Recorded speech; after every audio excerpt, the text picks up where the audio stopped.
effectivement, c'est moi qui présente aujourd'hui. Je suis un peu stressée. Peut-être que ça se voit.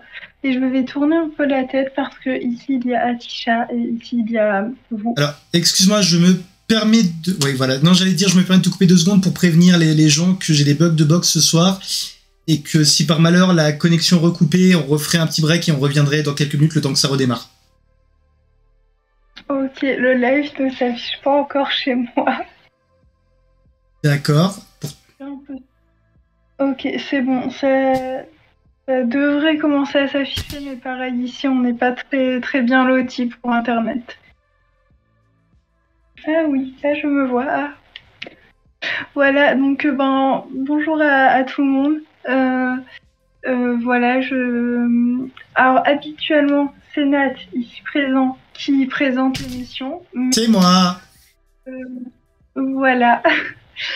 Mais ce soir, donc, c'est moi. Je suis déjà passée dans l'émission.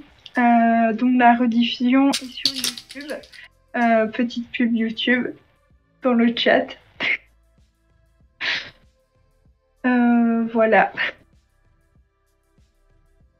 T'inquiète pas, ça peut te rassurer, t'es peut-être nerveuse de faire l'animation, mais je suis encore plus nerveux de l'interview. Ah oui, eh ben, je te vois. Ah ouais, coucou. Je vois des gens. Je suis contente. Pour vous expliquer quand même, histoire de vous expliquer ce qui se passe, le truc c'est qu'à la base, on devait recevoir Eva. Eva, ayant une vie sociale, malheureusement, elle a été obligée d'annuler au dernier moment. Et là, en plus du fait que du coup, Clarisse m'interview, ce qu'il faut savoir, c'est que dans l'appartement, j'ai Chaton qui a déjà dit coucou sur le chat avec ses 2 petits monstres qui sont enfermés dans ma chambre pendant que je suis dans le salon en train de faire l'interview. Ça me perturbe vraiment ce terme d'enfermé. Je sais que c'est pas vraiment enfermé, heureusement. Ah si, j'ai mis un cadenas sur la porte et tout, ils peuvent plus sortir là. Hein. Très cool le collier, au fait. J'avais vu les photos, mais je sais plus si je l'avais vu, donc voilà. Merci, c'est le cadeau. À la base, c'était un porte-clés et comme ça faisait quelques temps que je voulais un ras du cou. On l'a transformé avec Chaton. On a tous les deux notre petit collier pièce de puzzle. Ok. Alors, oulala, la nervosité. T'inquiète pas, ça va aller. Donc, on va commencer un peu l'émission avec, le portrait chinois pas chinois. Chacun son tour. Voilà. Alors, je sais plus trop combien il faut en dire, donc tu m'arrêteras. T'as pas d'obligation de nombre à chaque fois, honnêtement, je le fais par rapport à ma tête. C'est pour ça que des fois il y a 3 questions, des fois 4. Il y a aucune obligation du nombre de questions. Ok. Première question, si tu étais une chanson, laquelle serais-tu? Raise Your Glass de Pink. Parce que au niveau des paroles, ça me parle pas mal. Et d'ailleurs, je sais pas si on peut le voir à la caméra. On le voit pas très bien là, mais en fait, j'ai des paroles de la chanson de tatouer. Oh, ça c'est ultra intéressant, mais c'est vrai que tu as beaucoup de tatouages qui ont l'air tous ultra cool, même si je l'ai déjà dit, je le redis. C'est gentil, merci. Le truc, c'est que tu commences avec un tatouage, tu dis, un tatouage c'est bien, puis tu dis 2, mais 2, faut pas abuser, ce sera le dernier. Et puis avant de t'en rendre compte, t'es comme moi et tu te retrouves avec, je crois que je dois être à 25 ou un truc du style. J'en ai vraiment pas mal pour le coup, ouais. Moi, j'ai pas commencé pareil. J'ai toujours su que je voulais plein de tatouages. Donc, je sais qu'un jour, j'en aurai vraiment presque partout. J'ai hâte. C'est une drogue, hein. C'est une drogue. Ah non, mais perso, j'aime pas les moments de tatouage. J'aime bien la séance, mais pas vraiment le fait de se faire tatouer. Mais c'est le résultat qui est important et c'est joli. Effectivement, ouais. Voilà, donc deuxième question maintenant. Si tu étais...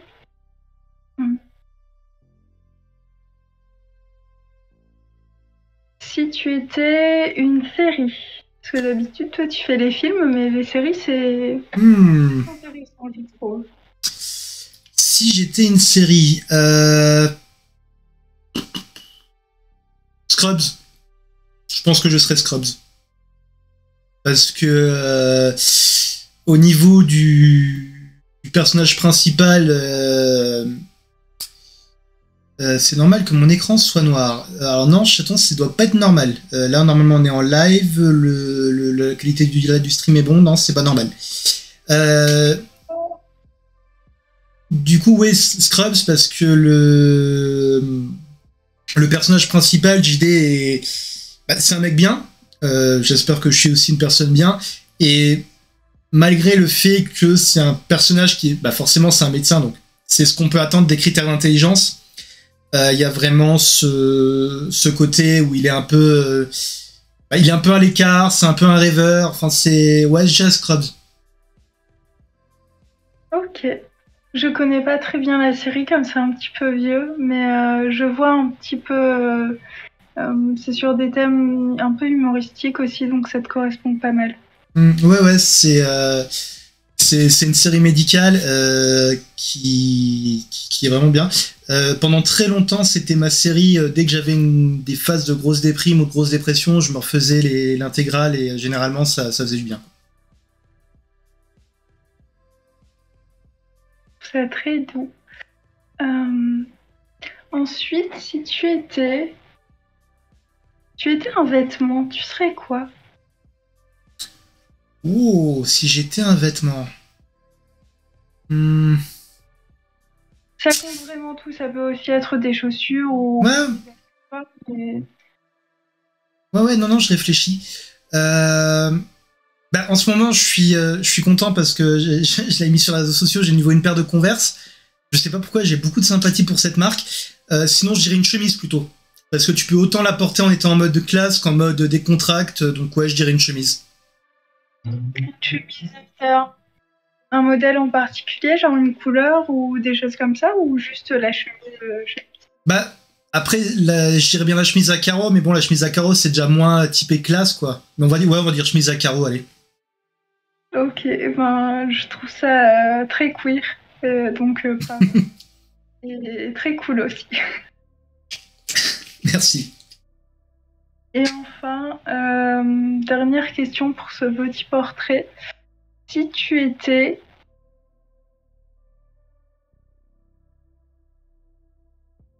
C'est pas si évident que ça, hein. Non, mais c'est parce que j'essaie de chercher un peu compliqué, mais je trouve pas. Ah tiens, si tu étais... Je vais faire des questions différentes des tiennes, mais si tu étais une ville... Oula,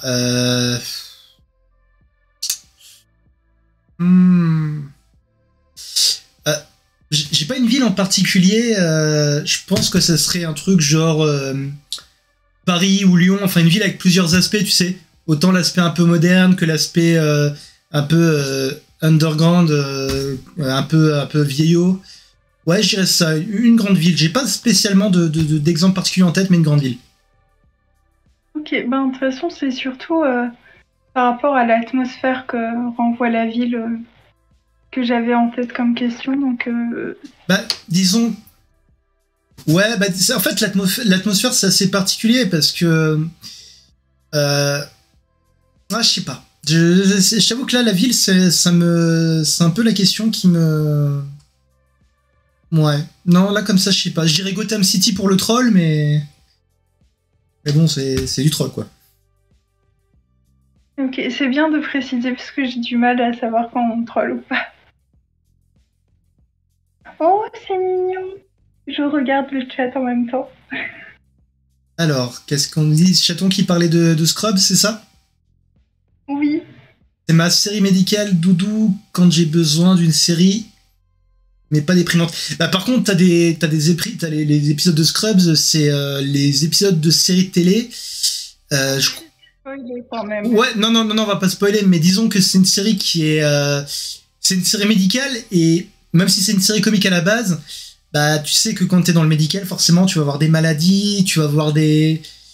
Tu vas avoir malheureusement des morts, enfin c'est... C'est pas évident. Il y a des passages pas évidents, mais c'est une très bonne série. 99% du temps, tu vas rire à en pleurer, et 1% du temps, tu vas pleurer pendant des heures. Alors, je suis pas sûr, je crois que c'est ton amoureux hein, qui vient de laisser un cœur sur le. Euh, Du coup, elle a laissé un cœur. Ouais, t'aurais pu faire un cœur bravo les lesbiennes, mais bisexuel, ça te correspond plus. Mais bravo nous. Coucou. Ah, je suis contente. Voilà. Donc, eh bien, c'était très, très cool ce petit portrait. C'est là que je. Voilà. Non, j'allais dire, c'est là que je me rends compte. Autant c'est facile entre guillemets de poser les questions, mais c'est vrai que par moment, quand tu t'attends pas à ce à quoi tu vas être trouver les réponses, c'est pas le truc le plus simple. Et oui, tu comprends maintenant dans quelle position tu mets tes invités. Je suis un peu dépitée parce que mon ordi a décidé de s'éteindre. Ah. Donc je ne verrai pas ni le chat ni le retour. Donc voilà, n'hésitez pas à me... Enfin, du coup, il n'y a que toi qui peux me faire un retour. Ouais, j'essaierai de suivre le chat. Y a pas de souci. Voilà. Et moi, je viendrai regarder l'émission après pour voir si on m'a adressé des messages mignons et les réactions. Voilà. Du coup, deuxième partie. Eh bien, déjà, présente-toi. Qui es-tu? Oula, ça c'est un truc que je cherche depuis 34 ans. Je m'appelle Nat, j'ai 34 ans, je suis non-binaire, neuroatypique et on va dire pan plus ou moins. Je galère un petit peu dans la vie parce que la neuroatypie c'est un peu compliqué dans la mesure où j'arrive pas, enfin j'ai renoncé on va dire à avoir un parcours un peu normal. Par parcours normal je veux dire métro boulot dodo, faire les journées de travail, rentrer, aller faire les courses le matin avec enfin tout ça, une vie normale c'est pas un truc pour l'instant que j'ai vraiment pas normal. Une vie habituelle, on va dire, c'est pas un truc que j'ai forcément connu. J'essaye de créer pas mal pour contrebalancer le fait que voilà, je suis pas forcément la personne la plus active. Et j'anime une émission sur Twitch, je sais pas si vous connaissez, c'est quoi tes pronoms tous les samedis soirs à 20h30. Merde, je suis en retard pour l'émission, je crois. Voilà, c'est à peu près ça pour la présentation de base. Ah, et puis je commente des faux combats de mecs en slip qui se battent pour une ceinture alors qu'ils ont pas de pantalon. Ben, ça, tu vois, à chaque fois que je vois que c'est écrit catch et tout, mais on te voit pas beaucoup commenter, je trouve. Hein. C'est dommage, tu devrais faire des vidéos réactions là-dessus. Bah, j'ai une paire de vidéos sur ma chaîne YouTube. Alors je crois qu'elles sont encore en ligne où justement je commente des combats. Il y avait surtout une série vidéo que j'avais faite il y a 4-5 ans, je crois, qui s'appelait c'était Pause Catch, il me semble, le nom de l'émission. Et là, c'est des commentaires que j'avais refait en mode pseudo-studio, sachant que c'était déjà des trucs que j'avais commandés en live. Après, le problème, c'est que les 3/4 du temps, dans les galas que je commente, c'est pas forcément les moyens de production et les moyens de filmer sont pas forcément super, donc le rendu vidéo est pas forcément top non plus, quoi. Mais je pense que je referai un de ces quatre des... Ouais, Pause Catch, dit chaton, merci. Je referai un de ces quatre des vidéos plus en rapport avec le catch. Le truc, c'est qu'après, c'est plus fun quand il y a du monde, et comme pour l'instant, c'est pas une très grosse chaîne que j'ai pas forcément une très grosse communauté, c'est un peu moins intéressant de commenter en étant entre guillemets seul dans mon coin, donc c'est vrai que j'ai mis un peu ça de côté pour l'instant. Ok, donc voilà, abonnez-vous et venez. C'est ça, abonnez-vous, likez, activez la cloche et tout ça. Y a une cloche sur Twitch? Non, mais si je dis pas de bêtises, quand on s'abonne, on peut choisir d'avoir une notification quand la personne se connecte. Il me semble que c'est par défaut. Je ne sais pas, mais ok, c'était intéressant. Je vais réagir à chaque fois de façon très lente parce que j'enregistre des choses. Et je regarde ce que j'ai dit. Il n'y a pas de souci. Moi, je peux pas regarder la mienne. Je crois elle doit être à la litière. Donc c'est beaucoup moins mignon, du coup. Oui, c'est important. Oui, c'est important. Pensez à aller aux toilettes aussi. Hydratez-vous. Oui, buvez. Non, en vrai, buvez de l'eau et voilà. Voilà. Buvez de l'eau déjà, c'est bien. Euh, oui, donc tu as 34 ans et tu es non-binaire et ça fait combien de temps que tu as commencé à savoir que tu étais non-binaire et plus généralement, comment en fait tu as connu la transidentité? La transidentité, c'est un truc que je connais sans connaître depuis que je suis gamin, parce qu'il y a toujours cette image des transsexuels. Souvent, c'était montré comme étant quelque chose d'un peu cliché, un peu négatif. Après, pour ce qui est du côté plus réel de la chose, je pense que ça doit être à force de... Ouais, c'est en regardant des séries, je pense. En... en me rendant compte, justement, par les séries, moins par les films, parce que j'ai pas d'image de film qui me viennent en tête, mais par les séries, justement, me rendre compte que finalement, non, c'est pas du tout un truc aussi comique, ni qui prête à rigoler. C'est un truc qui est réel. Et pour le fait d'être non-binaire, alors, c'est un peu flou dans ma tête. Je sais plus il y a combien de temps c'était. Peut-être 4-5 ans, je sais plus, c'est assez fou. En plus, avec le confinement, ça a quand même un peu flingué les perceptions de temps. Je sais que j'avais commencé à me poser des questions sur c'est quoi être un mec, en quoi ça consiste, et puis pas du jour au lendemain, mais quasiment, au bout d'un moment, j'ai fait bon, bah écoutez, si vous pouviez utiliser Yel pour parler de moi, voilà, ce serait bien, quoi. J'ai pas vraiment eu de parcours super compliqué, sachant que une fois que j'ai vraiment fait ce tournant, bon, c'est vrai que j'ai pas perdu des amis à cause de ça, mais c'était un moment où j'avais moins d'amis, donc c'était moins compliqué de leur expliquer. Mais du coup, après, je me suis entouré de personnes qui étaient elles-mêmes plutôt queer et plutôt dans la communauté LGBT, donc ça a été voilà, ça a été un glissement assez comment dire. Il n'y a pas eu d'à-coup en fait. Ça s'est fait tellement progressivement que je pourrais pas dire exactement à quel moment j'ai dit ah bah oui en fait je suis comme ça. Et, du coup, le pronom Yel, tout de suite, t'as accroché avec ça. Bah en fait ça a été plus par côté pratique parce que à ce moment-là je crois que c'était le seul pronom que je connaissais et Yel me semble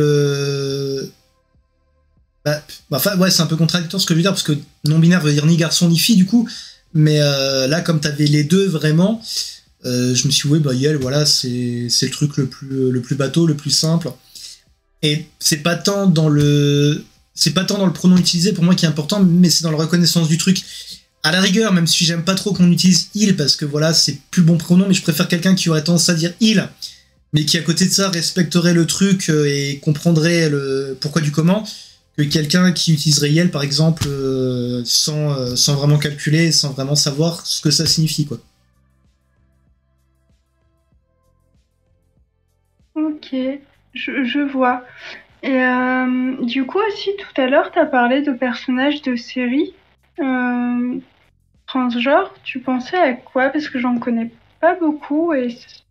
Euh, Oh non. des personnages de séries transgenres, bon, d'ailleurs, j'avais fait une vidéo sur ma chaîne YouTube, encore une fois, désolé pour le plug, où je parle de perso LGBT, mais là, comme ça, de tête, forcément, il y a Sense8, hein.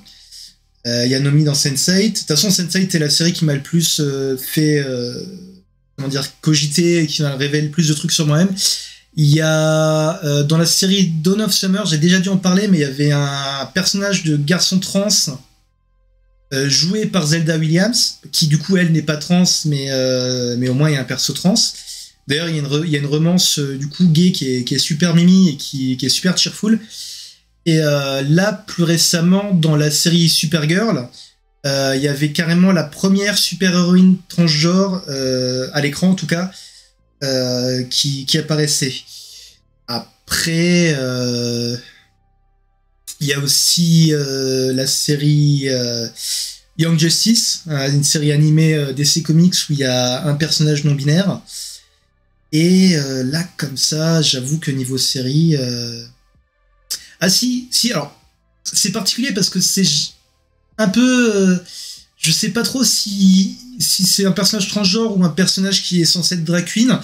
Mais dans la série Twin Peaks, il y a David Duchovny qui joue pareil un personnage qui est genré et qui se genre au féminin.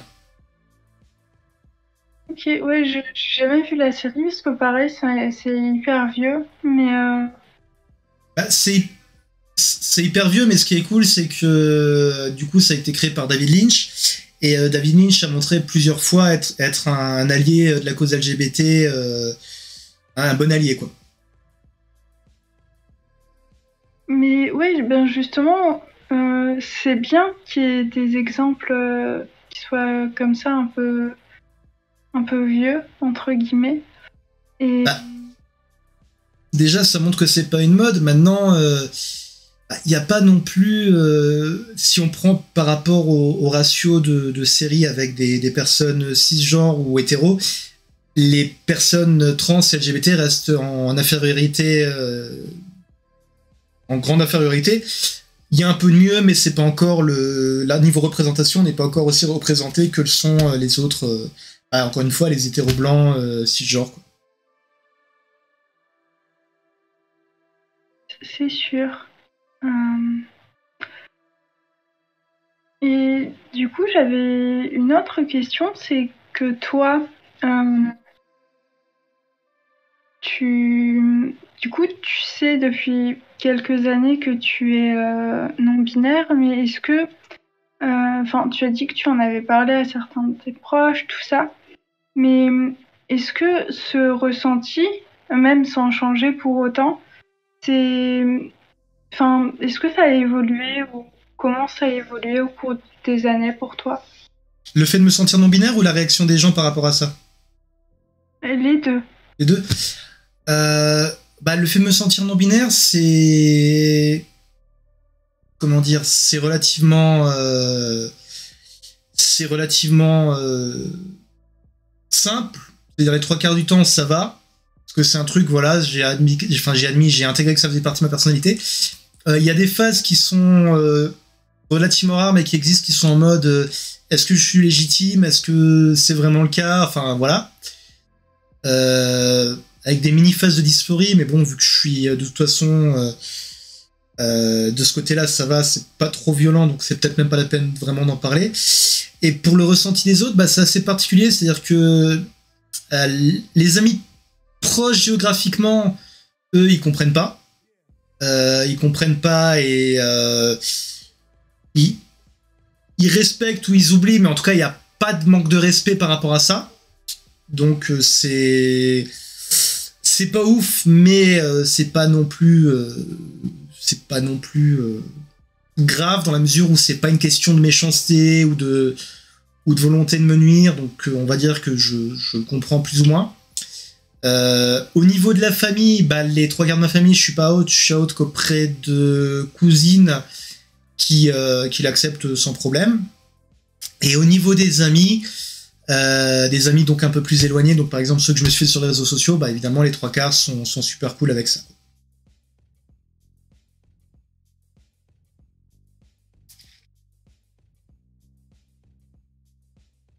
Bon sang, choquant. Comment? Non, j'allais dire bon sang, je suis pas habitué à parler autant. Pourtant, ça va, ça va. Tu parles pourtant pas mal quand tu es en détective. Bah, disons, le truc en fait. Ouais, c'est pas la même chose en fait. Comparer. En fait, quand.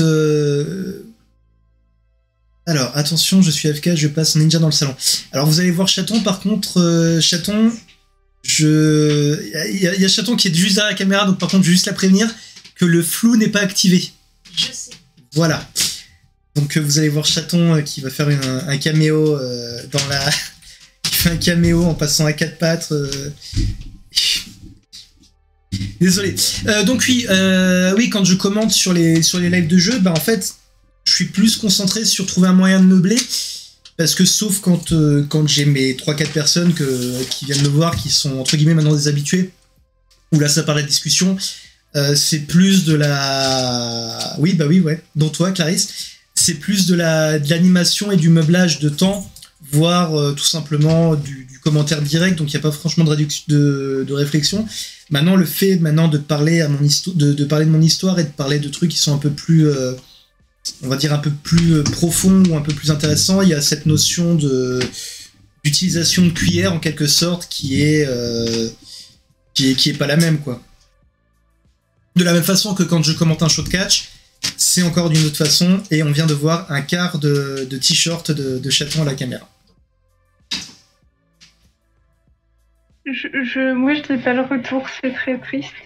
Mais oui, et justement, dans le fait de vouloir s'investir, comme avec cette émission, ça t'est venu d'une certaine manière, ou alors c'est juste... En fait... Non, j'ai toujours voulu créer, en fait. C'est-à-dire que pour moi, que je suis en train d'animer l'émission, que je suis en train de faire du stream, que j'écris des nouvelles, que j'écris des poèmes, tout ça, c'est de la création. Et depuis que j'avais commencé vraiment à fréquenter la communauté, surtout online LGBT, j'avais envie de faire un truc en fait avec. J'avais passé il y a quelques mois une annonce qui était totalement passée inaperçue, puisqu'apparemment dans les réseaux sociaux, j'apparais pas beaucoup sur la timeline des gens, peut-être pour une question d'algorithme, enfin je sais pas, donc on m'avait pas mal zappé. Et en même temps, j'avais commencé à me faire une réflexion depuis quelques années par rapport au truc de Real TV. C'est que quand tu regardes, t'as plein d'émissions de télé-réalité où ils te font des portraits des gens, mais genre que tu regardes Koh-Lanta, que tu regardes Cauchemar en cuisine, que tu regardes 4 mariages et un enterrement, etc., c'est toujours le même schéma de portrait, et surtout tu vois que c'est méga bidonné. Et un jour je me suis dit, mais attends, si tu faisais ça mais avec des vrais gens, sans les briefer, et simplement en les laissant être eux-mêmes et vraiment te raconter ou leur parcours, leur passion, ça pourrait être super intéressant. Et du coup, j'ai fini par mélanger les deux en faisant c'est quoi tes pronoms, tout simplement, quoi.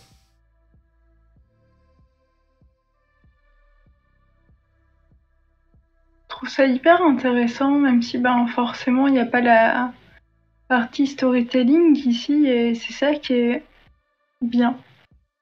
Après, pour être honnête, j'avais un truc que j'avais pensé en tête. Bon, je le ferai probablement pas parce que maintenant je vais griller la mèche.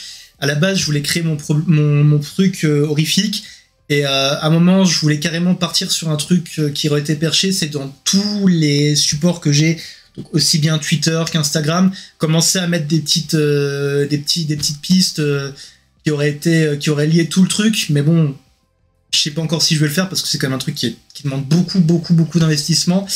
Et quand t'es neuroatypique, c'est pas forcément évident, mais c'est vrai qu'à un moment, il y avait quand même cette partie storytelling qui était prévue, mais qui a jamais été menée à terme. Sachant que jusqu'à présent aussi, quand j'ai fait du storytelling sur ma chaîne YouTube, c'est-à-dire dans mes anciennes émissions, je sais plus quel... C'était le monde de Joe encore à l'époque, c'était encore avec mon dead name. Il y avait une histoire qui avait commencé à être mise en place sur plusieurs vidéos, histoire qui n'a jamais eu de fin. Donc d'un autre côté, je me dis, est-ce que ça vaut la peine de commencer un truc que je suis pas sûr de finir ? Je sais pas.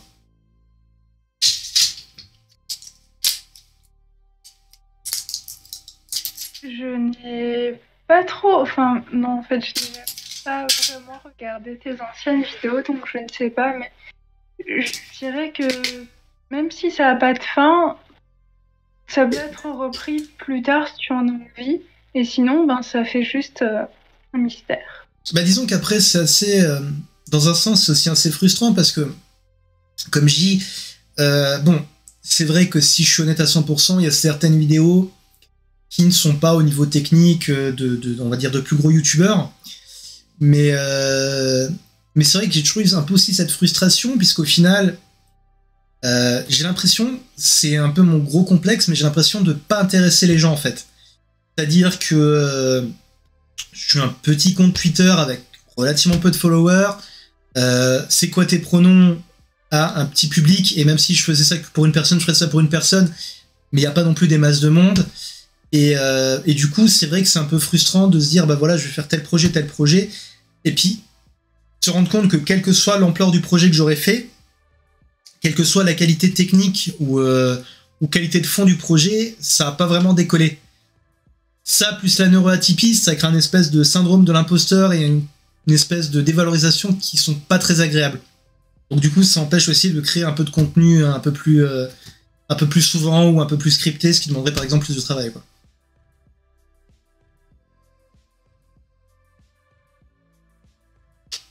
Oui, je comprends.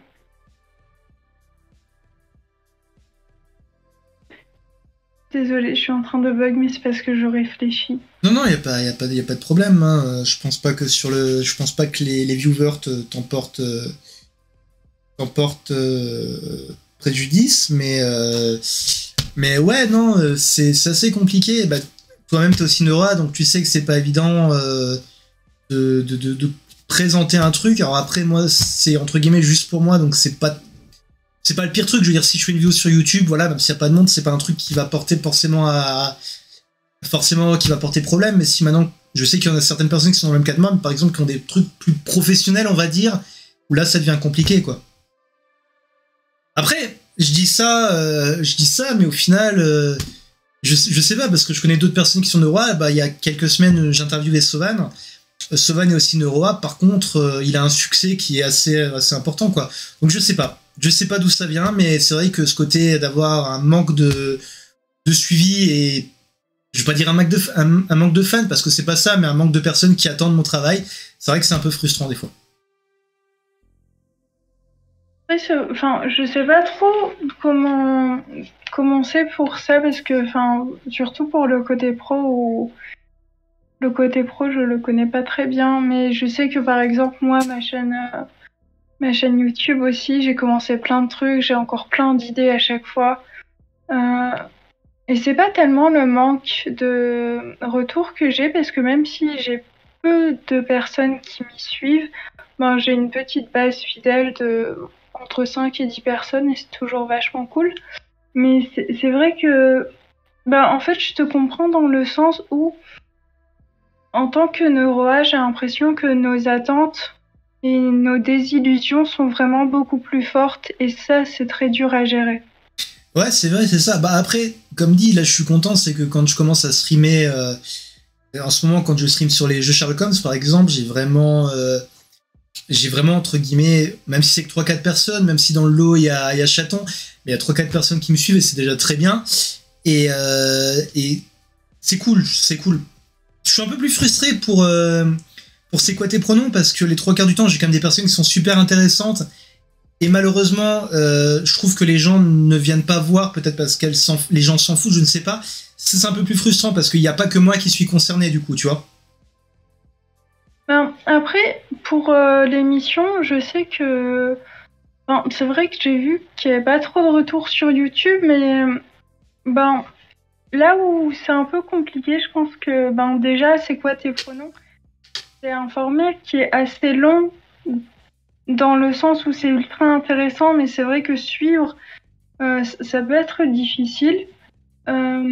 Et aussi, ben, c'est surtout à chaque fois les trucs de pub, et j'avoue que même si ben, tu as les mêmes personnes qui te font de la pub dont je fais partie, dont Na fait partie, toi-même tu le fais, on n'a pas un public très large, et du coup... Oui, mais puis même, je veux dire, là par exemple, encore une fois, je prends le cas de Sovan, parce qu'il a une fanbase assez importante, a été l'émission la plus vue. Les gens sont allés voir l'émission de Sovan et par exemple ne sont pas spécialement revenus pour les émissions suivantes, en fait. Après, encore une fois, je vais pas leur jeter la pierre, je peux comprendre. Mais bon, toujours est-il que l'émission, pour moi, est un projet important, donc effectivement, j'y mets encore plus de cœur que dans les streams les streams que je fais en ce moment, par exemple sur Sherlock Holmes, où au final, c'est juste moi qui m'amuse, qui joue avec des amis qui ont réfléchi à plusieurs sur certaines énigmes. Et c'est pas la même démarche que quand tu fais cette émission qui pour moi est vraiment importante en fait. Et justement, j'ai une question.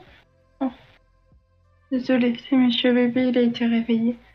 Par rapport à ça, toi, le fait que du coup tu aies interviewé pas mal de personnes non binaires notamment, ton vécu par rapport aux personnes que tu as interviewées, est-ce que enfin, les questions ont du mal à sortir quand je les fais parce que je réfléchis en même temps, mais comment tu te places par rapport à ça? Qu'est-ce que ça t'apporte, si ça t'apporte quelque chose? Bah,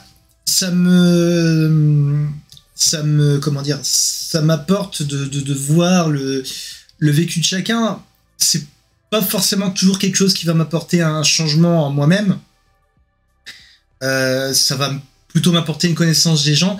Après, c'est vrai que des fois, il y a certaines questions sur lesquelles je suis pas forcément en adéquation ou d'accord avec tout le monde.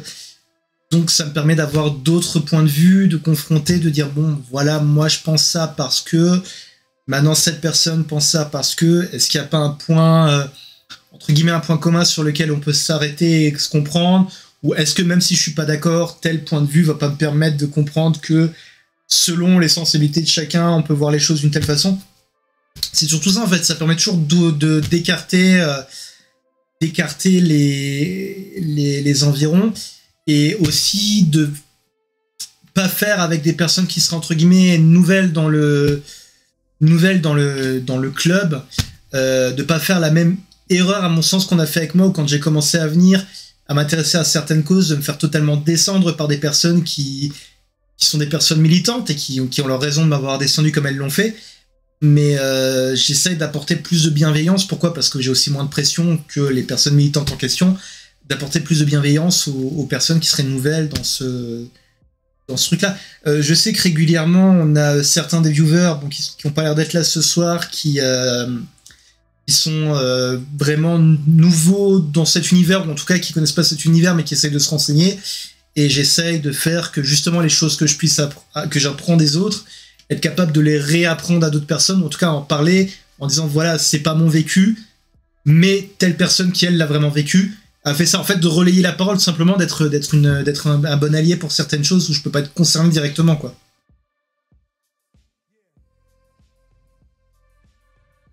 Je vois, et je trouve que... Désolée, je me fais attaquer. Je trouve qu'en même temps, ce que tu as dit sur le fait qu'on te réponde pas forcément de la façon la plus bienveillante possible. Encore une fois, je connais pas le contexte et je comprends qu'on puisse le faire. Mais Pour faire simple, quand j'ai commencé vraiment à suivre sur Twitter et à m'intéresser au militantisme sur Twitter, j'avais commencé à suivre deux trois comptes féministes. Et même s'il y a certaines personnes du coup que depuis qui sont devenues des amis, je pense notamment à Charlotte, à Black Beaver, qui vient sur le chat, entre autres, qui est devenue vraiment une très bonne amie. Il y avait 2-3 comptes que je ne nommerai pas, qui eux par contre m'avaient limite j'allais leur demander des choses. C'est vrai que, attention, je dis pas que les comptes féministes ont un devoir de pédagogie avec les nouvelles personnes qui essaient de s'interroger, mais c'est vrai que j'avais été assez blessé par certains comptes militants qui m'avaient vraiment genre me parler comme de la merde, quoi, pour dire les choses simplement. Et Après, j'avais aussi fait des fautes puisque j'avais pas compris certains codes de Twitter et certains codes de certains comptes, mais j'estime que j'ai la chance, contrairement à ces comptes féministes ou militants, d'avoir beaucoup moins de pression. Pourquoi? Parce que je suis une personne avec une expression de genre masculine, donc forcément la société est déjà plus faite pour moi et je vais moins avoir à souffrir de justement des choses dont souffrent ces personnes militantes. Mais c'est vrai que même aujourd'hui encore, je garde toujours un petit côté aigri par rapport à ces personnes qui m'ont vraiment pris de haut, qui m'ont gueulé dessus comme si j'étais de la merde, alors que tout ce que je voulais, c'était clairement, je voulais comprendre des choses, je voulais être un bon allié tout simplement, et c'est vrai que ces personnes, j'ai encore une dent contre elles aujourd'hui. Et alors, je vais te poser une question. Si jamais tu n'es pas à l'aise, ben, tu ne me réponds pas et il n'y a aucun souci. C'est parce que justement, on avait. Désolée, je me prends beaucoup comme exemple, mais je sais pas comment gérer les choses autrement. Non, mais y a pas de souci. C'est ce que je fais aussi quand je fais l'émission. Hein. Je sais que notamment, on avait parlé durant mon interview à moi, le fait que je bénéficie de ce qui se passait pour aider notamment des personnes trans. Ce n'est pas le cas. Mais toi, est-ce que, enfin, je sais que notamment, ces dernières semaines, j'ai vu beaucoup de mégenrage à ton propos, de gens qui te voyaient comme un homme alors que tu n'en es pas un. Mais justement, est-ce que par rapport à ça, tu arrives à te sentir plus à ta place maintenant que tu as certains codes par rapport aux divers cercles queer, ou alors il y a quand même une distance qui se crée, enfin ce genre de choses Bah, j'ai la chance de... J'ai jamais été, par les personnes entre guillemets du cercle même, j'ai jamais eu de personnes qui ont été négatifs ou qui m'ont pas... qui m'ont mis de côté. J'ai pas vraiment fait face à l'ambiphobie, j'ai pas fait face à de la transphobie. Toutes les personnes ont quand même été réglo. Effectivement, bah, j'ai été mégenré plusieurs fois, mais c'était plus par des gens random sur Twitter, en mode hélicoptère. Enfin, c'est toujours la vieille blague de l'hélicoptère de combat, quoi. C'est pas, c'est les personnes, elles comptent pas. Elles comptent pas. C'est pas des personnes que je vais croiser dans la rue, ou alors elles vont même pas le savoir. C'est des personnes, dès lors que elles partent du principe qu'elles vont mégenrer quelqu'un pour le blesser ou simplement parce qu'elles sont pas d'accord avec, c'est des personnes en fait qui comptent même pas, quoi. C'est Jean-Kévin, 15 ans, qui me tapait au collège parce que j'étais un peu gros. C'est des personnes qui valent même pas la peine qu'on s'arrête sur elles, quoi. C'est comme dit, j'ai eu comme beaucoup à mon avis au collège et au lycée, j'ai été bully, même si c'était pas le terme qu'on utilisait à l'époque, et j'ai appris qu'il y a certaines personnes qui valent juste pas la peine, quoi.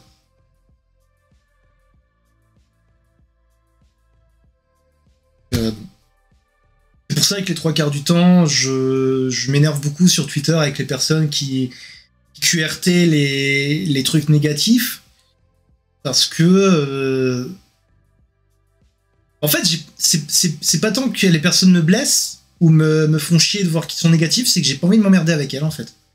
C'est pour ça que les trois quarts du temps, quand quelqu'un QRT un compte que j'aime pas, bah, je bloque la personne qui a été QRT. Et si maintenant, après, la personne continue à QRT des trucs et des trucs et des trucs, je la masque. Généralement, je bloque pas parce que c'est des personnes que j'apprécie beaucoup. Mais du coup, oui, j'ai pas envie de me prendre la tête avec des personnes qui en valent pas la peine, quoi. Ok. Mais c'est intéressant justement parce que, ben, comme je reviens encore à ton âge, mais c'est vrai que ben, t'as un peu plus de la trentaine et je sais pas à partir de quel moment, si pour toi t'as toujours été dans des cercles queer ou pas, mais le fait que qui est beaucoup aussi cette question de laisser les hommes à distance. Ça enferme des personnes dans le placard, que ce soit par rapport à leur genre ou à leur sexualité, mais je pense plus au genre, comme j'ai pu voir pas mal d'articles anglophones sur le sujet. Du coup, ça m'intéressait de savoir effectivement où tu te situais, et c'est bien aussi du coup que tu sois pas, que personne cherche à t'atteindre dans les personnes qui comptent. Ah, il y en a qui entre guillemets ont essayé. Hein. Il y a, comme j'ai dit, quand j'ai commencé vraiment à poser, on va dire, les bases de ma non-binarité, c'était une période de ma vie où je me suis séparé de pas mal de personnes qui étaient vraiment mauvaises et toxiques. Mais pour ce qui est d'être dans le placard, ça m'arrive de faire l'annonce entre guillemets pour dire aux personnes, mais moi dans ma tête quand je fais cette annonce, c'est pas vraiment une histoire de coming out ou de sortir du placard, c'est plus sur dire bah voilà, je suis non binaire. J'avais vu une citation à l'époque, c'était un des personnages de Glee, alors je serais incapable de dire quel acteur c'est, ni le personnage parce que je regardais pas la série, mais en gros l'acteur disait bah voilà, je vois pas pourquoi je ferais un coming out pour dire je suis homosexuel. C'est juste moi quoi, c'est bah voilà, je suis homosexuel, il y avait pas de quoi en faire entre guillemets un coming out parce que pour lui c'était juste sa façon d'être et son identité, et j'avoue que je suis un peu de cette même opinion quoi. Après le fait aussi que j'ai un vécu de personnes cisgenres blanches mec fait que j'ai pas de difficultés et j'ai pas les mêmes raisons plutôt personnelles de me battre comme va se battre quelqu'un qui est transgenre femme ou transgenre homme, qui du coup est plus a plus à se battre pour imposer, pas pour imposer, mais pour montrer que voilà, c'est une personne qui compte, passing ou pas, voilà, j'ai pas ces soucis-là, donc c'est encore différent pour moi au niveau du vécu, quoi. Je vois totalement ce que tu veux dire pour l'ensemble de ce que tu as dit en fait.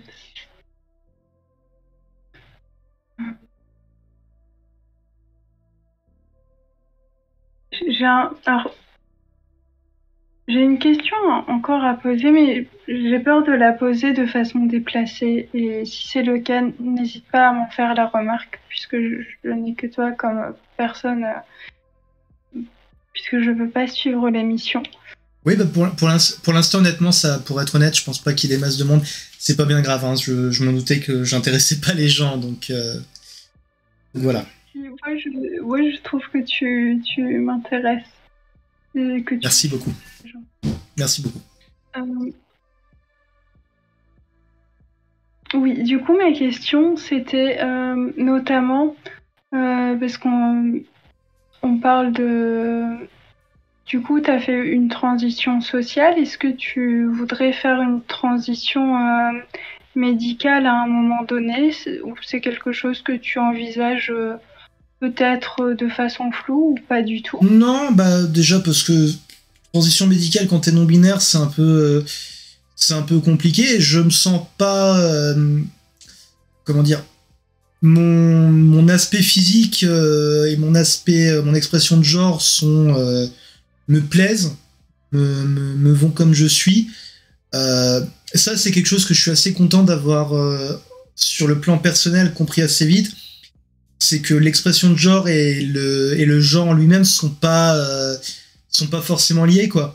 Là, je me contente simplement de doser plus de trucs un peu plus, enfin, on va dire moins masculin peut-être, genre le maquillage ou le vernis, le collier ras du cou. Je sais qu'il n'y a pas beaucoup de mecs forcément qui porteraient ce genre de trucs, mais je me sens pas le besoin de transitionner au niveau médical, quoi. Ça va faire très bizarre dit comme ça, mais je suis très attaché à mes organes génitaux. Je dis plutôt ça pour la vanne que pour le sens réel d'ailleurs, mais j'ai pas cette nécessité. Les vêtements aussi, Chaton dit les vêtements, alors je vois pas exactement dans quel sens, Mais du coup, oui, disons que les seules touches, on va dire, vraiment féminines, qui devraient pas être féminines au final, puisque je trouve ça un peu débile de genrer des accessoires ou des fringues. Mais les seules touches qu'on va dire que la société considérerait comme féminines, c'est les trucs que je peux rajouter accessoirement et qui n'ont pas besoin d'être ajoutés médicalement, quoi. Sachant par exemple, il y a aussi une notion de trauma, sachant que le kilt qui peut avoir une connotation féminine pour certains, oui c'est vrai. Pour ma mère notamment. Mais par exemple, le fait d'avoir une poitrine, on va prendre cet exemple-là, je reste cet adolescent mal dans sa peau de 14-15 ans, obèse, à qui on disait hey, « t'as des nichons », donc je ne voudrais pas en avoir aujourd'hui. Voilà. Oui, ben je comprends tout à fait, enfin, surtout pour le fait de se sentir bien comme on est, le fait d'avoir déjà mis du temps à s'accepter. Et je rappelle aussi que effectivement, je posais ma question, enfin, surtout parce que la non-binarité est très différente chez beaucoup de personnes et il y en a qui envisagent certains parcours médicaux, d'autres non. Mais évidemment, le genre, l'expression de genre, enfin, il n'y a pas besoin d'être un vrai trans TM entre guillemets comme on... Bah oui, et puis après bon, dire que je suis bien dans ma peau, c'est un grand pas en avant, parce que bon, comme j'en avais déjà parlé par exemple dans l'émission avec Ankara, je complexe toujours sur sur mon poids par exemple, mais comme dit encore une fois, oui, t'as pas besoin je pense que t'as pas besoin de transitionner pour être légitime. Non, je dirais même que pour moi c'est un fait. Maintenant, c'est vrai que je vois pas mal de personnes non-binaires qui étaient assignées femmes à la naissance, qui elles, par contre, choisissent par exemple de faire une réduction mammaire ou ce genre de choses. Mais encore une fois, quand t'es assigné mal à la naissance et que tu veux être non-binaire, c'est plus simple parce que t'as moins de trucs potentiellement enlevé qui tu vois, tu vas avoir plus, en théorie, tu vas avoir plus de femmes avec des poitrines que d'hommes avec des poitrines, tu vois. Donc du coup, c'est normal que les femmes vont vouloir, enfin à mon sens, c'est normal que des personnes assignées femmes, pardon, vont vouloir enlever leur poitrine pour justement s'enlever cette image qui est connotée femme. Je sais pas si je suis clair. Je vois ce que tu veux dire parce que il y a toujours cette sorte de référence aussi pour la non-binarité assez androgyne à laquelle on pense du être mince, de ne pas avoir de forme qui se voit pour ne pas savoir Oui, c'est ça. Mon but, je connais beaucoup de personnes dont le but c'est d'être justement que t'es entre guillemets cette espèce de confusion de genre auprès des gens. Chose que je respecte totalement, mais moi j'ai pas ce besoin en fait. J'ai pas ce besoin, je veux juste que quand on me voit, on me dise ah ouais tiens, elle est stylée quoi. Ou que moi, plus important encore, quand je me vois dans le miroir, je fais ah oui je suis stylé. Eh bien, j'espère que c'est ce que tu vois, car personnellement c'est ce que je vois quand je vois des photos de toi. Après, merci. Après, faut être honnête, les photos que je poste, c'est comme n'importe quel influenceur ou influenceuse se dira. Il y a souvent des filtres, même si j'essaye d'en poster 100. Il y a l'angle de vue. Maintenant, Chaton pourra confirmer. Là, ça faisait 3 jours que j'étais limite en pyjama calbute, torse-poil. J'étais beaucoup moins stylé pour le coup. Elle se plaignait pas, mais j'étais moins stylé. Dans tous les cas, l'important c'est de croiser son regard dans le miroir et de vouloir s'auto-pécho. Je me suis beaucoup pécho souvent dans ma jeunesse, un peu moins en vieillissant, mais je me suis beaucoup pécho dans ma jeunesse. Bravo. Voilà, là j'ai pas trop d'autres questions qui me viennent en tête. Est-ce que tu veux parler de quelques sujets que ce soit par rapport au fait d'être non-binaire et à la transidentité en général? C'est toujours compliqué de rajouter un sujet, c'est pour ça que généralement je parle aux gens de sujets plus libres. Par rapport à la transidentité... Je vais demander le sujet plus libre après. D'accord. Par rapport à la transidentité, là comme ça je vois pas grand chose. Je pense que il faut qu'on bosse aujourd'hui. Et quand je dis on bosse, c'est pas que les personnes trans, c'est les alliés aussi. Peut-être même plus les alliés encore, parce que c'est plus les personnes qu'on aura tendance à écouter. Pour que les gamins, demain, quand ils voient une personne transgenre, ou même une personne qui n'est pas forcément transgenre, mais qui pourrait le paraître à cause de son look, ou de son expression de genre, pour pas que ça soit une source de moquerie, ou une source de ah tiens, telle personne est différente, c'est drôle. Je pense que c'est aujourd'hui qu'on va bosser sur ça, parce que on n'a jamais, à mon avis, eu autant de possibilités de communication sur le sujet. Et grâce à Internet, notamment, les gens sont beaucoup plus reliés qu'ils l'étaient avant, je pense. Donc c'est vraiment maintenant qu'il faut faire de façon à ce que toute cette communauté, toute cette toile permette d'éduquer les gens qui peuvent encore l'être, de façon à ce que les enfants des gens qui auront pu être éduqués le soient aussi, mais sans que ça soit une nécessité absolue comme maintenant. C'est-à-dire que ça sera plus quelque chose de nouveau, ce sera quelque chose qui sera, on va dire, dans la vie de tous les jours. Croiser une personne transgenre dans la rue, ça fera exactement la même chose que, admettons, croiser quelqu'un qui soit brun ou qui ait les cheveux mi-longs, plus que ça soit une source de moquerie en fait. Faut que ça soit quelque chose qui soit totalement normal. Et j'ai un truc qui est un peu prétentieux des fois que j'appelle la théorie du verre d'eau. Alors faut que je me rappelle parce que c'est un truc que j'ai un peu commencé à arrêter d'utiliser parce que je trouvais ça un peu cringe avec le recul. Mais en gros l'idée c'était que un verre d'eau, tu prends 2 verres d'eau qui n'ont pas la même contenance. Pour le remplir, le verre, au final, forcément, il y a un verre où tu vas avoir besoin de mettre plus d'eau que dans celui. Enfin, je veux dire, tu mettras plus d'eau dans le verre qui est à moitié, qui a juste un fondon, que dans le verre qui a 3/4 rempli, tu vois.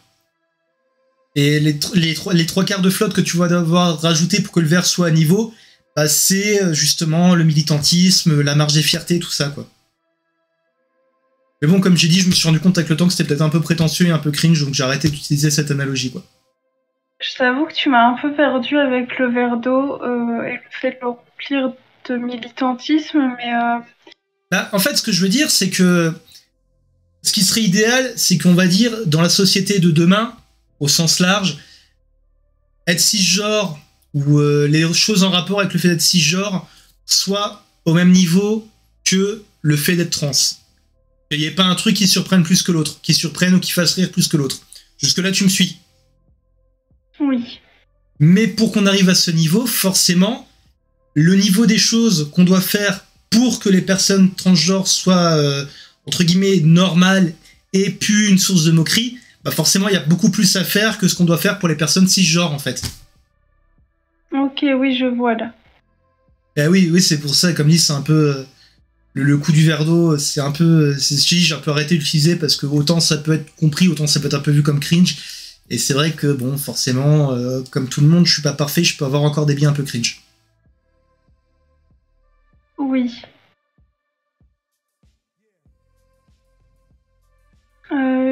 En fait, finalement, j'avais une dernière question. Enfin, 2 dernières questions. Si ça te va. Je suis là, y a pas de souci. Une autre personne qui peut avoir son mot à dire est dans le chat, donc qu'elle n'hésite pas s'il y a un problème. Oui, bah, le chat, n'hésitez pas. Et si mon amoureuse est là, c'est bien. Voilà. Et j'en profite pour dire, bon, je sais pas combien il y a de personnes sur le chat actuellement qui participent, mais s'il y a des personnes sur le chat qui ne se sont pas fait connaître, qui veulent poser des questions, n'hésitez pas, je réponds à tout, hein, de toute façon, y a pas de souci. Laurine, par exemple, je sais pas si tu es là, Laurine, mais je sais que tu voulais être là, donc si tu es là, je te fais coucou, et si tu n'es pas là, eh bien, je te fais coucou à la rediffusion. Voilà. Bon, par contre, si vous voulez poser des questions pendant la rediffusion, ça sera pas aussi simple, je pourrais pas répondre en direct. Hein. Oui, voilà. Effectivement. Par contre, si vous voulez, si vous voyez cette rediffusion, eh bien, n'hésitez pas à venir lors des prochains lives de l'émission.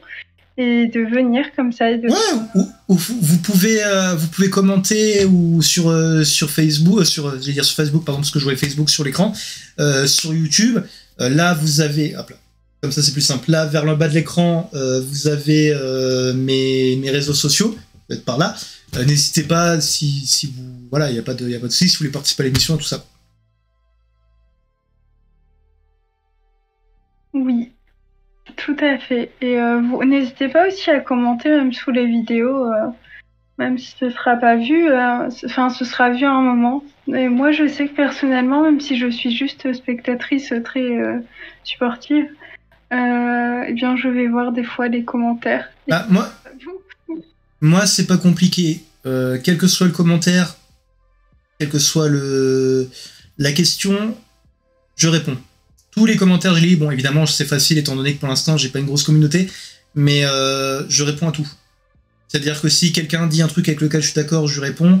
S'il y a des choses avec lesquelles les personnes ne sont pas d'accord, je réponds aussi. Je sais notamment que quand j'avais fait ma vidéo YouTube sur la représentation des persos LGBT dans les œuvres de séries télé, il y a quelqu'un qui m'était tombé dessus en disant oui, c'est comme d'hab, on rajoute juste une personne transgenre à la fin juste pour faire ci.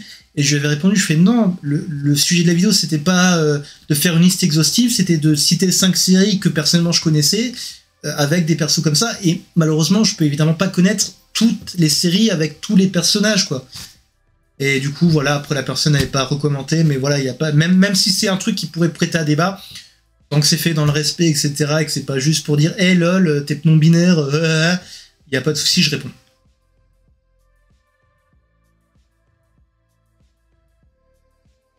Du coup, par rapport à une de mes questions, ça concernait justement en fait les personnes cis que tu connais et qui peut-être sont plus informées maintenant parce que tu parles de transidentité notamment. Comment en fait, parce que tu parlais tout à l'heure d'essayer d'en faire de bons alliés, j'aimerais savoir pour toi ce qu'est une bonne alliée et comment tu amènes en fait le sujet avec elle, parce que c'est vrai que je connais très peu de personnes cis au final avec qui dont je suis proche, donc c'est vrai que ça m'intéresse. Bah, c'est assez, ça peut être assez compliqué. L'exemple qui me vient en tête, enfin j'ai 2 exemples, mais les 2 personnes que je considère, enfin 2 des 3 personnes on va dire, parce qu'il y a aussi Morgane, 2 des 3 personnes que je considère comme mes meilleures amies, dont la première est de la communauté LGBT, mais elle est pas, elle est cisgenre, mais 99,9% du temps elle me genre correctement, donc il n'y a pas vraiment de travail. Par contre, un bon allié, pour donner une idée, par exemple, c'est mon autre meilleur ami, où je lui ai dit un jour, bah voilà, écoute, je suis non-binaire, je voudrais que tu me genres comme ça. Et elle m'a dit, écoute, j'y comprends rien, je le ferai. Et depuis, sauf erreur de ma part, elle m'a jamais mégenré.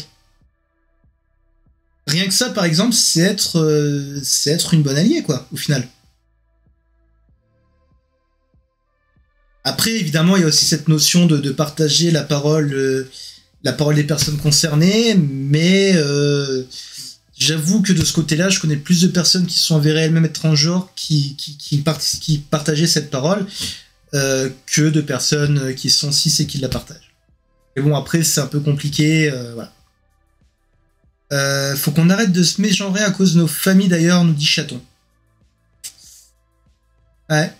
Après, moi, comme dit, au niveau de ma famille, je suis outé qu'à 1/10, donc c'est encore autre chose.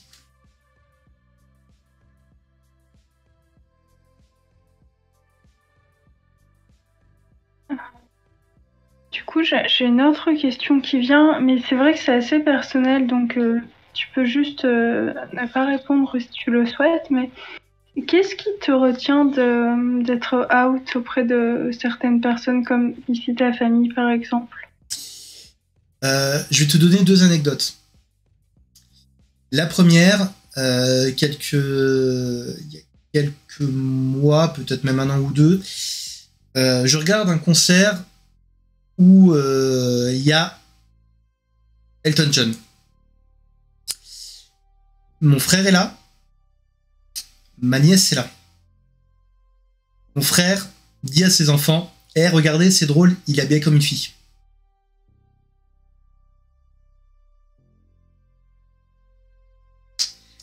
Ensuite, plus récemment avec ma mère.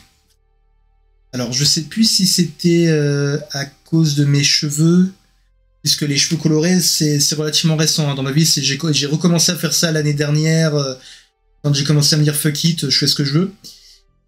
Ou je sais plus si c'était le vernis sur les ongles. Mais ma mère, ou peut-être même le kilt, hein, qui sait. Mais ma mère me fait ah non, j'aime pas, ça fait personne transgenre. Voilà. Je pense que là, la réponse, c'est quand même assez clair. Oui, enfin, tu te protèges. Ouais. Oui, et puis, comme dit souvent, j'aime beaucoup ma mère, hein, elle fait tout pour moi, mais il y a certaines choses où on communique pas et on n'arrive pas à communiquer. Donc, est-ce que c'est triste dans un sens? Oui. Est-ce que dans un sens, mon frère, du coup, et ma mère sont transphobes? Bah, je préfère pas répondre parce que j'ai pas envie de réfléchir sur le sujet, ça serait trop compliqué pour moi. Mais c'est comme ça. Après, effectivement, tant que tu arrives à supporter sans que ça te fasse plus de mal de supporter ça que de devoir les fréquenter ou couper les ponts si jamais ça devait arriver. Enfin, mon discours est un peu décousu, mais... Non, je vois ce que tu veux dire. Bah, disons que par moments c'est compliqué, mais pour chaque moment où je vais être dégoûté parce que ma mère ne sait pas, parce que mon frère ne sait pas, bah, je vais avoir ou ma meilleure amie qui va me jurer correctement, ou un membre de ma famille qui lui sait qui va me jurer correctement, ou chaton qui va me jurer correctement. Enfin, voilà, il y a du négatif, mais au final, je sais que les choses ne seront jamais si négatives que ça, quoi. Puisqu'au final, que je sois non-binaire ou binaire, bah, c'est un peu comme Doctor Who, en fait. Il y a rien qui change. Le docteur, quand il change certains traits, mais au final, c'est toujours la même personne, qui est une personne bien, qui va essayer d'aider les autres. Et moi, non-binaire ou pas, au final, bah, je reste Nat, quoi.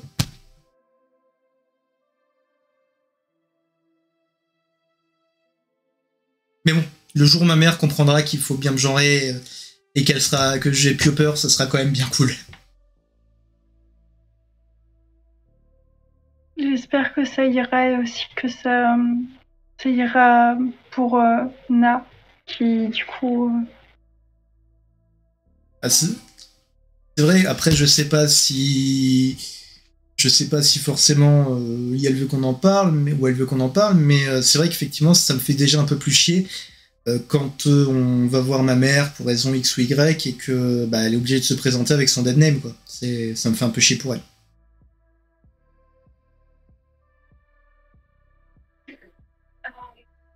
Voilà, je vais passer du coup à la normalement dernière question. Est-ce que du coup tu es pan, comme tu l'as dit tout à l'heure? Alors, c'est pan, c'est compliqué. Déjà, comme étant non-binaire, c'est assez compliqué de dire.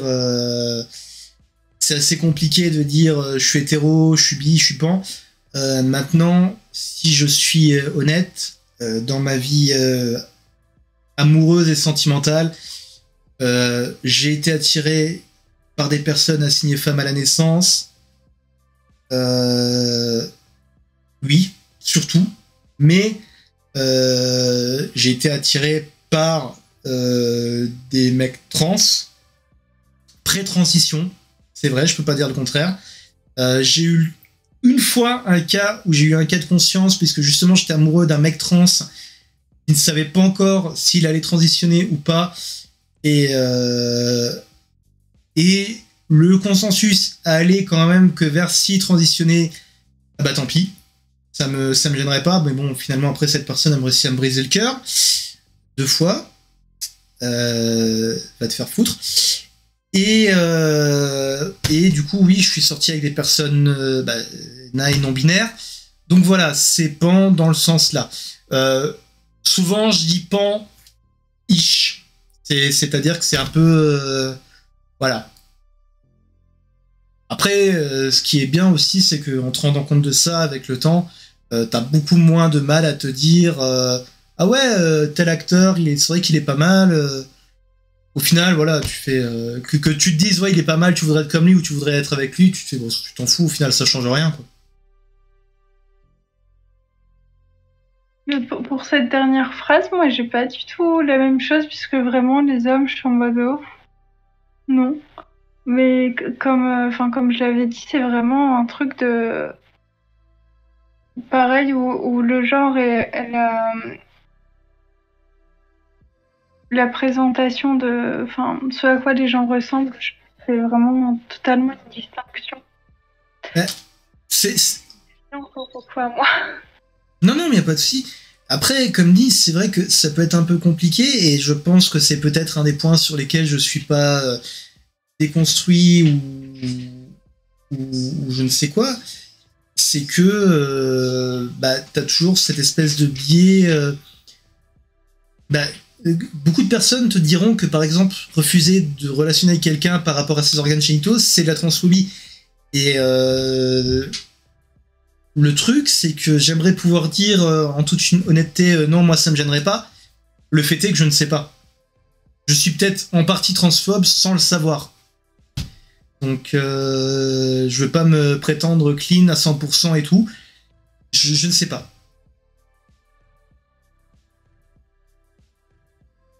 Parce que, ben ouais, justement, du coup, on a commencé à répondre à la question sans que je l'ai fini, mais c'était pour voir un peu avec toi, en fait, comment avait été ton évolution par rapport à ta sexualité, du fait déjà d'avoir beaucoup plus de connaissances sur d'autres sexualités et sur, les normes de genre. Ah, bah. Non, bah ça n'a pas changé grand-chose puisque au final, la personne. On parle de sexualité, évidemment, Oui, de sexualité. Que. Non, mais. Oui, bien sûr, non, non, bah en fait, au final, le fait d'être non-binaire n'a pas changé grand-chose puisque la personne. Alors, la personne à qui je relationnais brièvement, qui est un mec trans, je crois que j'avais déjà fait mon coming out non-binaire. D'ailleurs, je dis mec trans, mais ça se trouve, elle veut être genre et non-binaire. Il faudrait que je lui redemande, ça fait longtemps. Par contre, le mec trans dont je parlais tout à l'heure, là, j'étais encore. Me considérais comme un mec cis, donc. Pardon. Désolé, le médicament que j'ai pris commence à faire effet. Donc là, du coup, non, ça n'a pas changé grand-chose. J'ai été relativement open assez vite, je pense. Ok. Bon, voilà, du coup, moi, j'ai plus de questions. Est-ce que tu as d'autres choses à ajouter ou alors on part sur la partie libre, sujet libre? Bah, non, en fait, ce que j'ai dit tout à l'heure, ce que je voulais dire qui me semblait le plus important, à savoir, bossons aujourd'hui pour qu'on ait moins à bosser demain, et pour moi, c'est ce qui était le plus important à dire, je pense. Hein. Ok. Donc, Nat, quel est ton sujet libre? J'ai l'impression d'être de nouveau au bac. Et pourtant, Dieu sait que ça fait longtemps. Moi, je sais. Au bac. Bah d'ailleurs, petit truc marrant. Enfin, truc marrant. On est retombé sur. Là, avec Chaton, on a fait le tri chez ma mère d'affaires qui était là depuis facilement 15 ans dans certains cas. Et puis, on est retombé justement sur mes bulletins scolaires de l'époque et mes notes du bac. Donc du coup, je l'ai laissé regarder ça et je crois que c'est la preuve que c'est la personne de ma vie. Tu étais en L? Alors, j'ai commencé en L. Ensuite, j'ai une grosse dépression amoureuse et puis du coup, bah, sans me rendre compte, les débuts de ma neuroatypie ont fait que je suis parti en bac pro-vente. Ah. Et du coup, j'ai passé un... Pardon. J'ai passé un bac pro-vente que j'ai eu que j'ai eu, alors que j'ai pas du tout fini dans la vente par la suite. Et voilà. Et juste, histoire de frimer, je suis content parce que à l'option d'anglais qui était pas obligée, j'avais eu 19,5 sur 20. On avait parlé sujet libre, parmi une petite liste, et puis on a tapé une discussion de 20 minutes sur James Bond. C'était fun.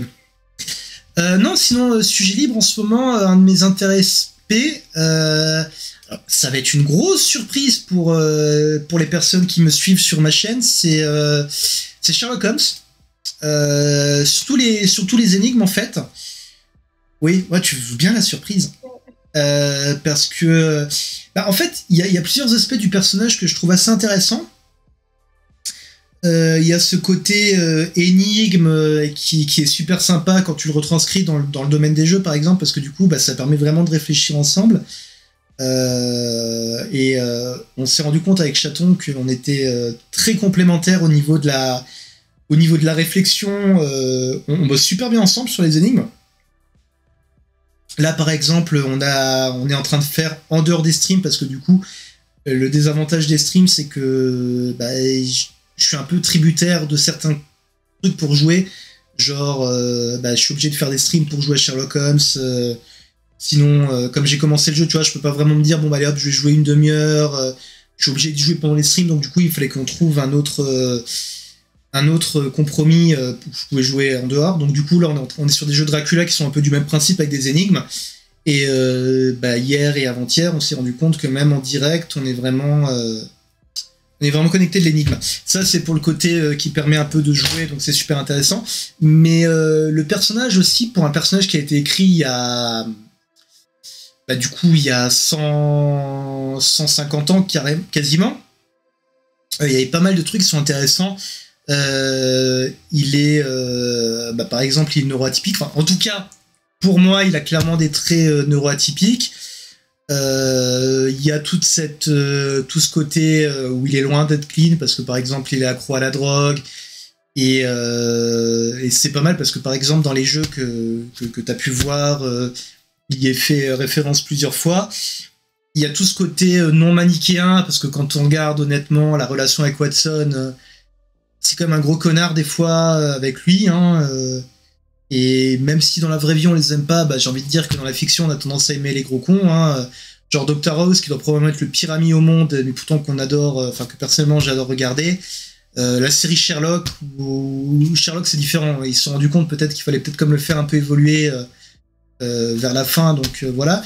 Mais oui, non, du coup c'est Sherlock Holmes, et là, le seul problème, c'est que en ce moment, pour ce qui est des bouquins, je suis à 90% de mon temps sur du Stephen King, comme j'en parlais la semaine dernière avec Laurine.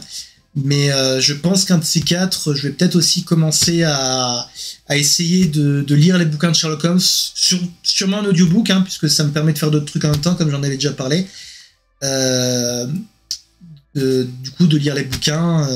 Même si, étant donné que pour le coup, les 3/4 des adaptations de Sherlock Holmes sont quand même relativement fidèles au bouquin de base, il y a peut-être moins l'intérêt de lire les bouquins par rapport aux œuvres de Stephen King adaptées en film, qui généralement ont plus une identité propre selon le support, en fait. Et j'ai l'impression que je me suis complètement perdu dans ce que j'étais en train de raconter. Non, enfin moi en tout cas, pour une fois je ne suis pas perdue, bravo. Non mais c'est bien, et puis le fait de lire les livres, je trouve ça... forcément ça fait toujours une bonne base, et ça permet de voir justement ce qui a été adapté, ce qui n'a pas été adapté, pourquoi tel élément a été choisi au lieu d'un autre. Après, par rapport à Sherlock Holmes, comme je disais, le truc c'est que les 3/4 des œuvres adaptées de Sherlock Holmes.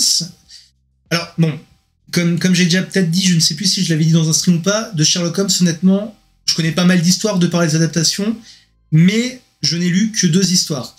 Le Chien des Baskerville, qui est donc de Arthur Conan Doyle, qui est donc l'auteur et le créateur de Sherlock Holmes, et l'autre histoire que j'avais lue, c'était, du coup, comme j'en parlais la semaine dernière, une histoire écrite par Stephen King. Mais...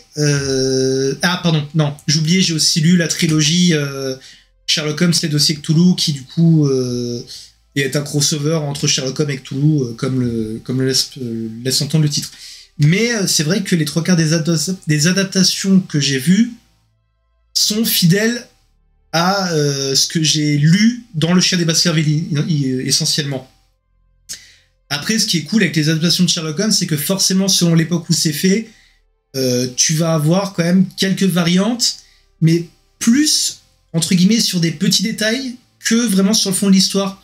Et quand je dis petits détails, ça va surtout être, par exemple, sur Watson, qui, selon les versions du personnage, va être ou quelqu'un qui est pas con du tout, mais qui est juste forcément moins doué que Sherlock dans les enquêtes, ou tu vas avoir le personnage qui, entre guillemets, est là comme comique relief. Oui, Clarisse, comme dans les jeux que je fais en ce moment, où par moment il a vraiment un rôle de gros boulet.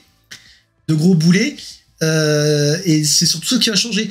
Tandis que d'autres œuvres, par exemple les Stephen King, des fois tu vas vraiment avoir une grosse différence de ton et même de fond, on va dire, entre le bouquin de base et les adaptations en film. En fait. Je trouve ça intéressant parce que c'est deux gros piliers de la littérature, chacun à leur façon. Et pour les personnes qui peuvent un peu s'intéresser au côté de comment ça marche, c'est-à-dire justement qu'est-ce qu'on va adapter, qu'est-ce qu'on va pas adapter, c'est intéressant parce que justement t'as affaire à deux façons différentes d'adapter en fait. T'as une façon où ça va être très fidèle au support de base et ça va pas prendre beaucoup de risques. Donc là, ça sera dans le cas de Sherlock Holmes où effectivement on va avoir des adaptations relativement fidèles les 3/4 du temps avec des petites variantes, des petites modifications par-ci par-là. Et de l'autre côté, t'as le côté Stephen King qui est aussi un peu la même façon de bosser pour les adaptations des romans de James Bond par exemple, où tu vas avoir beaucoup plus de variantes.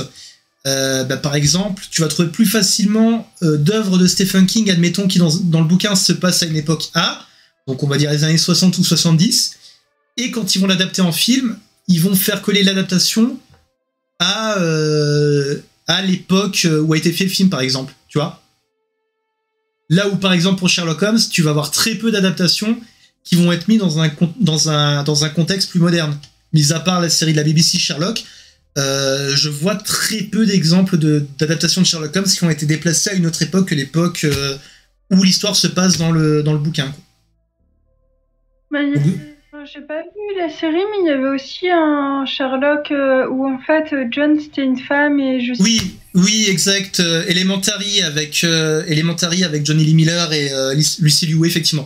Je l'ai pas vu la série parce que quand j'avais vu le pilote, déjà malheureusement c'est sorti en même temps que Sherlock, donc forcément je trouvais Sherlock plus intéressant. Mais surtout en regardant le pilote, il y avait beaucoup plus un feeling de série policière lambda que avec justement Sherlock qui au niveau de la réalisation t'en mettait plein la vue avec des façons de te montrer les pensées de Sherlock qui faisaient très moderne, alors qu'encore une fois alors qu'Elementary fait beaucoup plus série policière lambda qui s'avère être avec Sherlock Holmes quoi.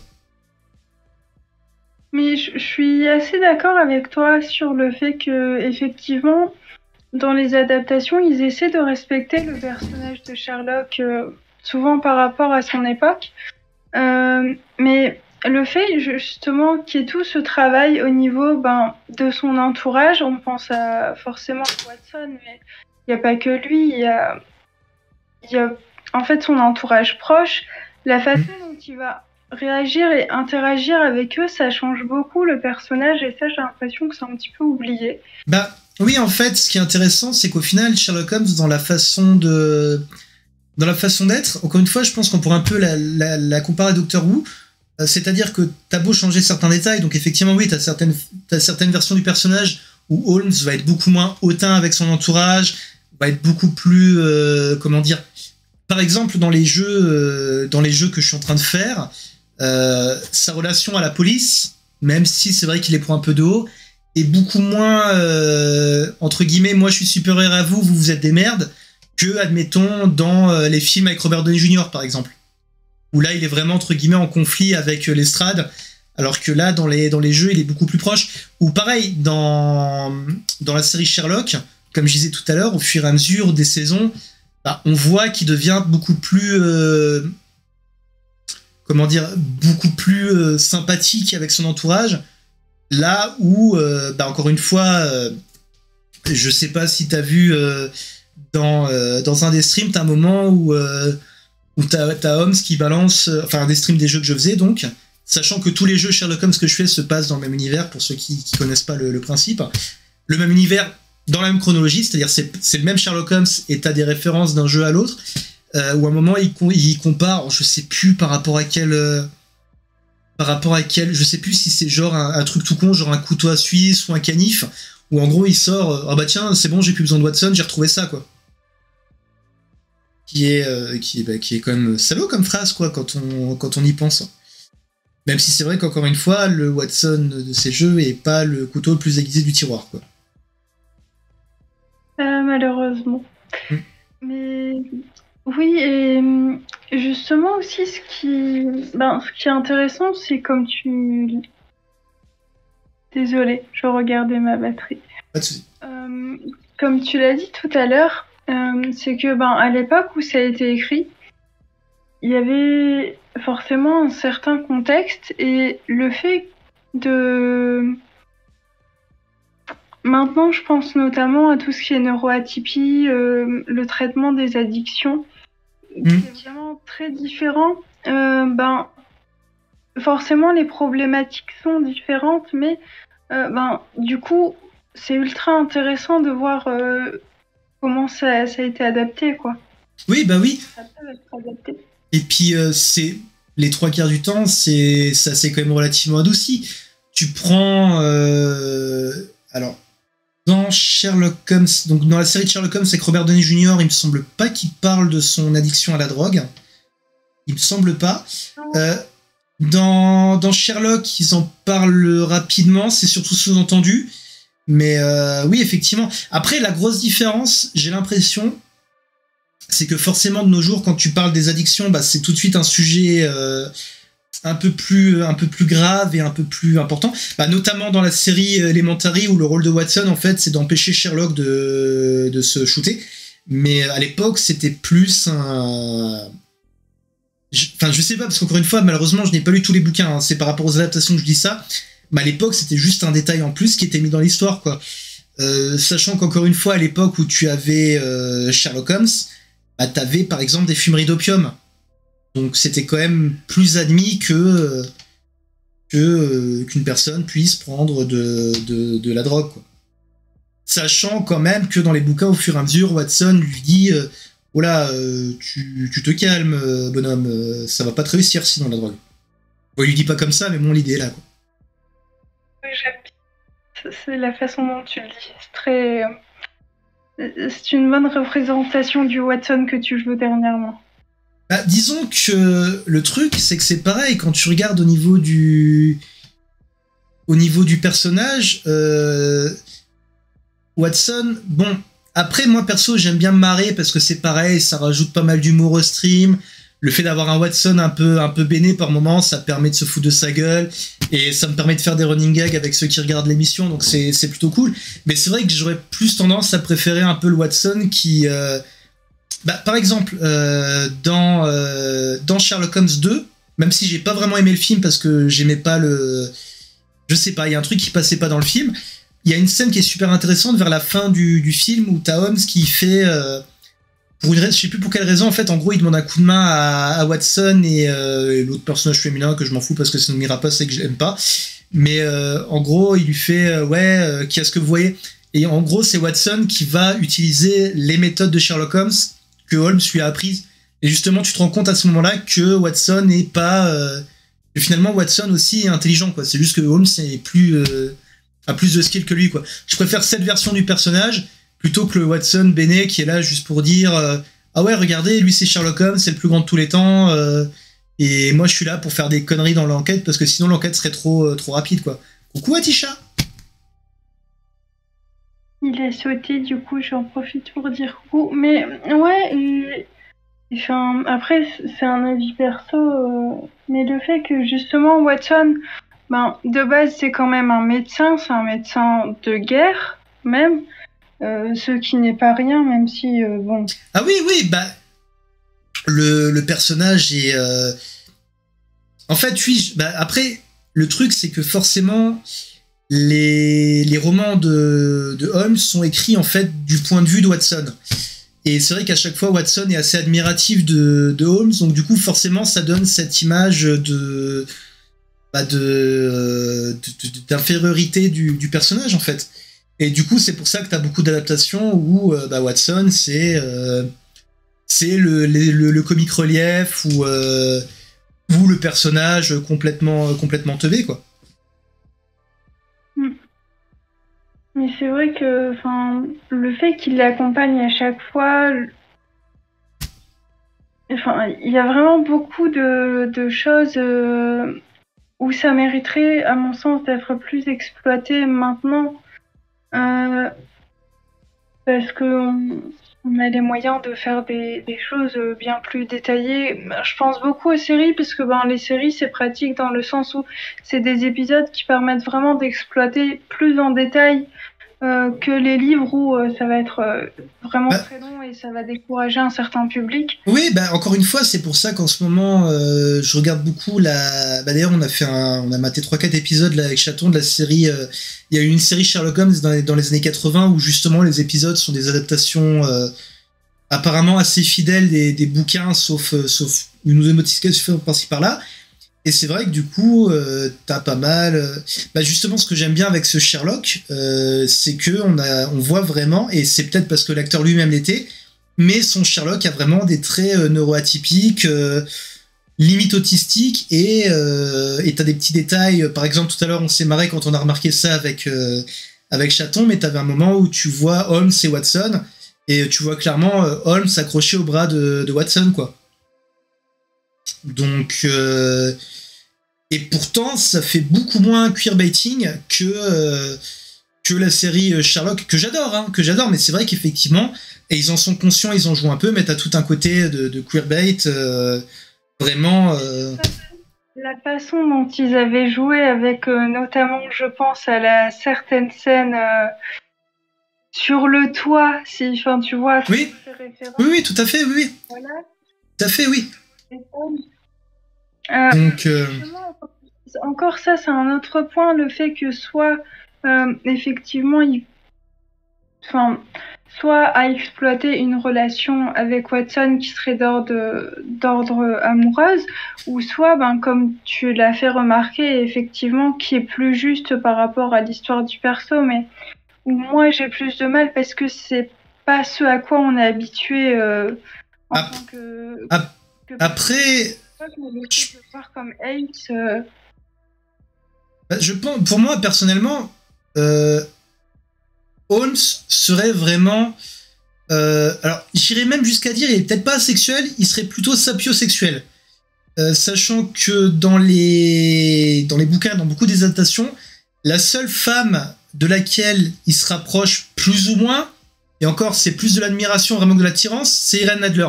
Pourquoi ? Parce que c'est la seule qui a réussi à le mener en bateau en fait. Donc voilà, t'as tout cet aspect du personnage. Mais encore, c'est ça qui est génial, c'est qu'au final, et ça sans que ça dénature réellement le personnage, puisqu'au final, l'attirance de Sherlock Holmes ou sa sexualité, on s'en fout. Mais justement, selon les versions que tu vas pouvoir adapter du personnage, dans telle version, tu vas pouvoir effectivement dire, c'est vrai qu'il y a quand même un truc un peu chelou avec Watson, ou alors non, il en a totalement rien à faire. Tu vois, il y a vraiment cette dynamique qui est vraiment pas mal. Et d'ailleurs, il y a un truc que j'attends pas mal dans les prochains jeux vidéo Sherlock, c'est que dans le jeu que je finirai par faire du coup sur la chaîne Twitch qui est Sherlock Holmes Chapter 1, en fait Sherlock Holmes c'est un ami imaginaire. Et ce qui se passe dans le jeu, sans trop spoiler, fait qu'à la fin son ami imaginaire disparaît. Et il y a un détail que j'ai trouvé super intéressant, et encore une fois ça va être du spoil, donc voilà, même si c'est pas très important. À la fin du jeu, tu vois donc la rencontre entre Sherlock Holmes et Watson, et il s'avère que Watson, alors je sais pas si tu le vois selon les jeux de Sherlock ou si c'est simplement par facilité, c'est tout connement son ami imaginaire mais avec une moustache. Tu vois ? Donc déjà, il y a tout un potentiel dans l'éventuelle suite du jeu de travailler plus cette relation Holmes et Watson de par le fait que en fait Holmes voit cet ami imaginaire en Watson et que du coup il y a vraiment et ce qui est intéressant c'est qu'en partant de là tu peux soit décider que ça va être une amitié, une très grande amitié, et puis rendre un peu plus respectueuse l'amitié qu'ils ont l'un envers l'autre, enfin surtout Holmes par rapport à Watson, ou alors si vraiment tu veux aller jusque là, tu peux même dire bon voilà, il y a même peut-être plus que de l'amitié quoi. Mais bon, après, il faut aussi savoir que dans le canon holmesien, Watson se marie donc avec une femme. Donc voilà, c'est... Parce que je suis encore... Enfin, moi, vraiment, forcément, vu mon âge et moi, ma référence de base pour Sherlock, c'était la série. Et je suis toujours très déçue qu'il n'y ait pas eu de couple avec Marie et Sherlock, parce que vraiment, je trouve qu'ils avaient une alchimie qui était bien plus forte que celle avec John et Marie. Donc, je suis très déçue. Et pourtant, dans la vraie vie, c'est vraiment la femme de Martin Freeman. Hein. Écoute... Donc, c'est ça qui est marrant, quoi. Oui, mais bon, après, moi, j'ai aussi des fois du mal à comprendre les choses, parce que pareil, bonjour, ici l'autisme, mais les petits trucs qu'ils essaient de me faire comprendre, je les comprends pas bien. Et... Après, c'est vrai, autant il y a certaines séries où le queerbaiting, je vois beaucoup de personnes de la communauté LGBT qui voient du queerbaiting et je suis pas forcément d'accord. Autant dans Sherlock, ils le savent, ils en jouent. Donc, c'est vrai que... Mais bon, après, voilà, c'est l'interprétation de chacun. Et du coup, pour conclure sur Sherlock Holmes, parce que j'ai pas envie de saouler les gens, c'est vrai que ce que j'aime bien avec ce personnage, c'est que du côté du personnage même, c'est un personnage qui peut être montré de plusieurs façons, et du côté plus technique, encore une fois, c'est que la façon dont sont adaptées les œuvres de Sherlock Holmes, c'est très intéressant par rapport à l'adaptation d'autres choses. En fait, si tu veux aller par là, en fait, la façon d'adapter Sherlock Holmes, c'est un peu comme la façon d'adapter Le Seigneur des Anneaux ou d'autres sagas littéraires. C'est assez fidèle. Et en opposition à ça, tu auras par exemple l'adaptation à la Stephen King, même si tu as certaines adaptations fidèles, mais bon. Ou l'adaptation à la James Bond. Bonsoir, UCX. Je suis désolé, je ne vois pas, j'ai pas mes lunettes. UCX. Bonsoir, UCX. Donc voilà. Lisez ou regardez des trucs de Sherlock Holmes si vous aimez les énigmes. Ce qui est cool, c'est que ça peut avoir un degré... Puis c'est un peu comme selon les adaptations de Sherlock Holmes que vous regardez, c'est un peu comme... Alors, je sais que je vais faire vieux, mais moi, quand j'étais jeune, j'aimais bien regarder les séries policières où tu devais deviner qui était le meurtrier, des trucs comme ça. Alors, comment ça va? Alors, là, ça va, et toi? Et on parlait tout à l'heure de LGBT, de trucs LGBT, et là, on parlait de Sherlock Holmes, figure-toi. On parlait, du coup, du rapport aux adaptations. Alors, oui, oui. Là, on parlait des adaptations, mais je veux dire avant. On parlait donc de Nat et de sa non-binarité, car Nat, en fait, est la personne qui gère la chaîne, et moi, je suis une invitée qui vient m'interviewer. Voilà. Donc, ouais, c'est super intéressant. Les adaptations, tu peux avoir des trucs très pourris. Les adaptations en général, hein, tu peux avoir des trucs très pourris. Là, par exemple, avec Chaton, on a regardé la dernière adaptation de Stephen King, qui est Firestarter, qui était déjà sorti dans les années 80 sous le nom Charlie, et on n'a pas aimé. On n'a pas aimé, je vais pas en dire plus pour pas être vulgaire, mais c'est toujours super intéressant, les adaptations. Je vais pas faire le puriste, c'est-à-dire les bouquins sont toujours mieux, parce que je suis pas forcément d'accord, et puis si c'est pour lire un bouquin écrit par J.K. Rowling, autant se faire épiler les testicules. Mais si des fois vous voyez des films tirés de bouquins, n'hésitez pas à lire le bouquin, c'est assez intéressant de voir justement... si vous vous intéressez entre guillemets à la façon de faire les choses, d'essayer de comprendre pourquoi ça a été adapté comme ça, et ça ne l'a pas été du tout, quoi. Faites plutôt épiler les testicules au lieu de lire les bouquins de J.K. Rowling, s'il vous plaît. Merci beaucoup, HX, pour le follow. Le follow qui a vu sur cette phrase. Oui. Un jour, je devrais faire. Vous avez follow pourquoi? Bah, je sais pas, il parlait de testicules et d'épilation, ça avait l'air marrant, donc du coup, je suis entré. Ah là là, mais en vrai, oui, ben, suivez la chaîne de Nat. N'hésitez pas à aller voir les rediffs aussi sur YouTube qui sont vachement cool de l'émission. Et venez avec nous en live voir les énigmes. On est là, on se parle dans le chat et c'est marrant. Et on a de la haine envers Watson et envers certains personnages. D'ailleurs, on a. Je vais vous donner 2 petites exclus.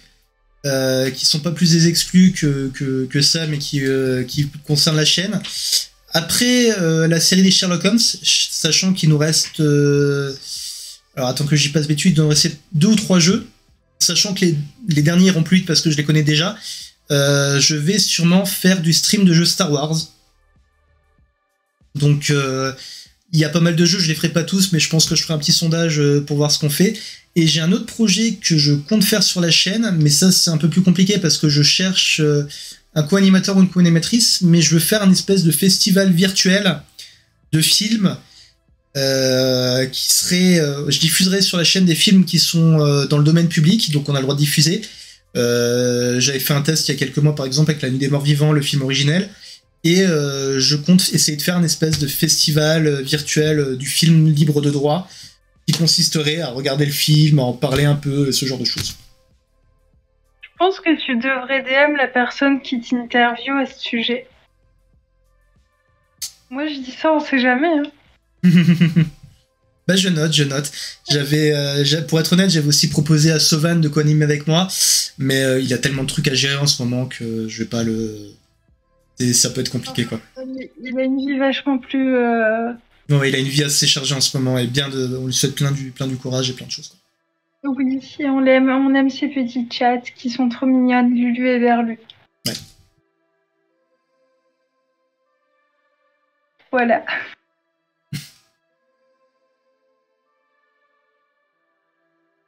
Est-ce qu'il y a des réactions quelconques dans le chat ou toi, est-ce que tu veux ajouter quelque chose? Y a Chaton qui nous dit qu'elle va jeter des monstres par la fenêtre. Donc on va peut-être pas trop durer, histoire qu'ils puissent sortir de la chambre avant que le lapin les dévore. Sinon, vous regardez cette vidéo en différé ou en live, j'espère que ça vous aura intéressé. N'hésitez pas à suivre mes autres contenus sur la chaîne. Et puis... ça va être méga naïf et tout, mais soyez cool les uns avec les autres, quoi. Y a pas... Je veux pas, un moment, ça sert à rien de faire des phrases à se taper le cul par terre. Soyez cool les uns avec les autres, quoi. Voilà, aimez les chats. Et pour la dernière phrase du stream, je te laisse la parole. Ok.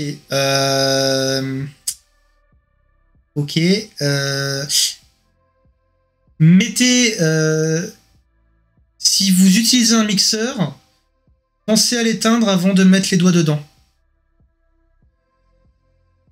Voilà. Non, plus sérieusement, merci à tous ceux qui me suivent sur la chaîne, même si, comme dit, c'est un projet qui est super important pour moi et je suis content dans un sens d'avoir pu en parler un peu plus en mode réponse à des questions plutôt que de caser des petits trucs par-ci par-là pendant les interviews. J'espère que la semaine prochaine, on aura un invité qui sera disponible. Et alors, petit autre truc dont je veux parler, qu'on parlait avec Chaton tout à l'heure, je vais essayer de faire un truc spécial pour la marche des fiertés. Je sais pas comment ça pourrait être fait, je sais pas où ça pourrait être fait, mais je vais essayer de faire un truc pour la marche des fiertés. Voilà.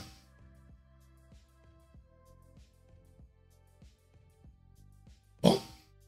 Tu me permets de reprendre mon rôle d'animateur pour les dernières secondes ? Tout à fait, c'est ce que j'essayais d'inciter à faire. D'accord. Merci beaucoup d'avoir servi d'animatrice. Merci à ceux qui regardaient. N'hésitez pas à follow la chaîne sur Twitch comme c'est fait. Merci beaucoup UchiX. J'espère que j'ai pas écorché ton pseudo. N'hésitez pas à venir voir les autres contenus de la chaîne, puisque la semaine c'est du stream de jeu, du jeu d'énigmes, donc tout le monde peut participer, c'est assez cool. N'hésitez pas à partager la vidéo YouTube. Le replay, comme d'habitude, sera disponible ou demain ou lundi. Ça dépend si je m'autorise une journée de repos. Et merci à tous. J'aime beaucoup cette aventure C'est quoi tes pronoms. 2 personnes, 20 personnes, je m'en fous, je prends mon pied. À très bientôt les amis et merci pour tout.